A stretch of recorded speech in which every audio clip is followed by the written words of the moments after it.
Welcome, ComixFam. Today, we descend into Doom. Absolute Joker's full design recently dropped, and the internet screamed. This is not the clown you know. This is not laughter.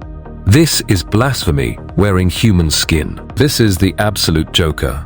The man who never laughs because laughter is too small for the god he wants to become. But how did he become this pale, tendril-covered, shark-jawed monstrosity? What created the albino devil of Earth Omega? Fear not, my absolutists. Tonight, we peel back the skin, literally, and dive into the gore-drenched truth. This is everything we know about Absolute Joker. So bite deep into the neck of the subscribe button and let's dive into the darkness. The man who never laughed. Absolute Joker first slithered into the story in Absolute Batman #1. Back then, Alfred Pennyworth, had been hunting him for 5 long years. But Joker wasn't a street freak or a madman with a crowbar. He was an assassin, a phantom, a student of Henri Ducard, whom he murdered, a trainee of the League of Assassins, whom he butchered. Wherever Joker went, teachers died, mentors vanished, orders collapsed. He moved like a plague following a curriculum. Learn, perfect, annihilate. Then he disappeared. The next sighting came from 2 chopper pilots over Manila. They whispered about him like he was a cryptid. They called him the man who never laughs, a billionaire with 100 names, none real. Arthur, Jack, John.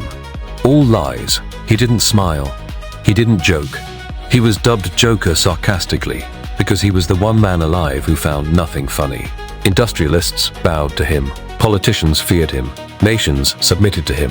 He was no clown, he was a ghost king. The first reveal, the monster on the chair. In Gotham, when Batman crushed Black Mask's criminal empire, Sionis screamed a prophecy. "You don't know what you've started. You will lose everything." And Sionis was right, because his benefactor was Joker, but not the Joker you expect. When Joker heard of Black Mask's failure, he sat unmoving on a metal chair in a room lit only by surgical lamps. His body was a cathedral of horror. Grotesque tendrils pulsed from his ribs, clusters of human baby heads. Crying, silent, mouthing, grew from his spine. His skin was pure, corpse white. His veins bulged like worms trying to claw their way out. His eyes were wells of absence. With a casual flick of his hand, all that horror sucked inward, and he became human again. Human was simply his disguise. He whispered one command: get Bane. The deal with Bane and the womb of horror.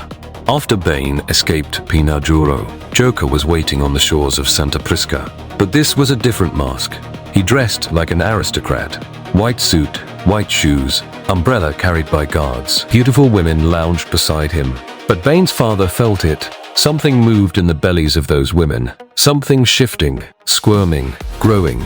Living things, things that weren't human. Joker offered Bane a deal, smiling with his lips but not his eyes. Break Batman, kill Batman, and Joker would crown him the savior of Santa Prisca. To seal that deal, Bane had to kill his father. Joker didn't blink when Bane snapped the man's spine. Joker's original plan was this: Bane kills Batman. Joker retrieves the corpse. Ark-M resurrects Bruce using venom and forbidden science. Batman becomes a monster. Joker offers him the same deal: save your city. Become my hero. A twisted mirror of Bane's fate. A ritual of rebirth. And when the plan failed, Joker unleashed the second phase: burn Ozzy. Break Harvey, shatter Eddie, make them absolute villains. Bane obeyed. Joker creates the Absolute Justice League. While Joker maneuvered Bane like a pawn, readers discovered Joker wasn't rogue. He was part of a high-level clandestine government body under US Security Chief Veronica Cale. The council included Absolute Ra's al Ghul, Hector Hammond, Eleanor Thorne, and Joker himself. They believed superheroes were contraband, not symbols of hope, symbols of mass death and civilizational collapse. On this Earth, wars were won by reverse engineering superhuman tech stolen from the corpses of masked vigilantes. But then came the Gateway City event, Wonder Woman's arrival, then Superman, then Batman. Real power was here, power the government didn't control, and that terrified them. Cale listed the threats: Green Lantern, Flash, Martian Manhunter, and rising public support for superhumans. This world could fall, the hierarchy could break, and then Joker, silent and still, stood up. His voice wasn't loud. It vibrated, like something speaking through a man's corpse. He revealed the truth. He had discovered the Doom particle, the God particle of Earth Omega. The particle understood morality. It enforced destiny. It shaped universal rules. It told humans, men cannot fly. You belong on the ground. Do not defy the natural order. Someone who tries to break destiny, someone who flies, someone who bends physics, commits cosmic heresy. People call their suffering doom, a trick of fate. But Joker declared, it is not doom, it is justice, absolute justice. God, he said, was on the side of the enforcers, not the rebels. And so Joker proposed a new league, a league that fights heroes, a league that protects the natural order, a Justice League of absolute justice. Our theory, how Absolute Joker became a monster. Now, ComixFam. We go deeper. We go into the flesh. What created Joker's monstrous form? Our theory? It's the Doom particle. Here's how the nightmare fits. Long ago, the Omega Heart was the machine that chose Darkseid, empowering him with Omega energy and turning him into a god. When he died, forging the Absolute Universe, his rotting divine flesh birthed a new Omega Heart inside Absolute Universe's Earth Omega, the home of all the Absolute heroes. This heart emitted the Doom particle, a building block of reality without love, hope, or friendship. A particle that drags everything into entropy.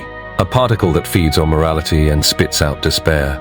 It emits Omega energy endlessly, funneling it all back into Darkseid, slowly rebuilding him into King Omega. Now imagine someone, a human, brilliant, deranged, gets access to this blasphemous particle. Imagine him binding it to flesh, to bone, to human souls. Imagine him using it to rot people from within, awakening the worst inside them. Imagine a man becoming a host for the Doom particle. Our theory? That man was Joker. He experimented with it first. He merged with it. His body dissolved, reformed, dissolved again. Bones liquefied, then re-hardened. Meat twisted into tendrils. And he survived. Joker created the JK Holdings factories, mass production sites of human experimentation. He built arcs across the world, centers for harvesting, mutating, perfecting doom-charged soldiers. Ark-M became a slaughterhouse where sanity died screaming. This was not villainy. This was evolution in its most primal form. The birth of something that didn't require laughter anymore. Something beyond jokes. Something beyond malice. A new species. Something that wears Joker's shape like a discarded skin. Discussing the new look. The newest design by Nick Dragotta confirms it. Joker has a tail. He can walk on 2 legs or 4. His teeth are shearing scissor blades made for consumption. His body cracks open like a serpent shedding skin. His eyes stretch into pits. His spine blooms into branching tendrils. This is not a transformation. This is his true form. The human face is the mask. The monster is the truth. But the real question is, what or who is he meant to devour? Humanity? Superheroes? Hope itself? We'll only know in Absolute Batman number 15. And that, ComixFam, is the bloody, gore-splattered truth behind the Absolute Joker. The man who never laughed. The aristocrat of death.